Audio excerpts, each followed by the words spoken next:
هرب من الموت ليعود إليه، والسبب صدم الجميع. في زمن عمر بن الخطاب دخل 3 شبان غاضبين على عمر يجرون شابا، الصرخة كانت واحدة: يا أمير المؤمنين القصاص، هذا قتل والدنا. عمر التفت للشاب وساله: أحقا فعلت هذا؟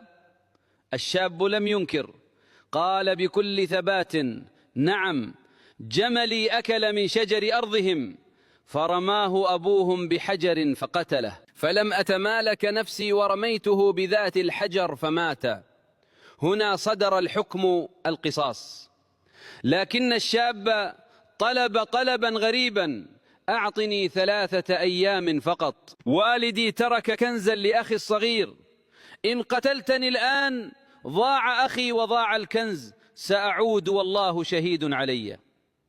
عمر رد بصرامة: ومن يضمنك؟ إن لم تعد قتلناه بدلا منك. الشاب نظر في الوجوه ثم أشار لأبي ذر الغفاري صاحب رسول صلى عليه وسلم: هذا يضمنني. عمر يسأل: يا أبا ذر، أتضمنه وأنت لا تعرفه؟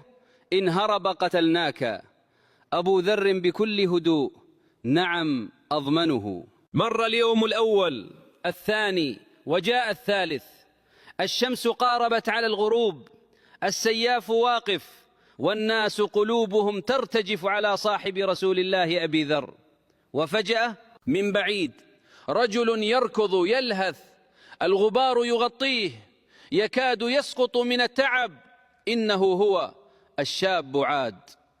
عمر بن الخطاب ذهل وسأله: ما الذي أرجعك؟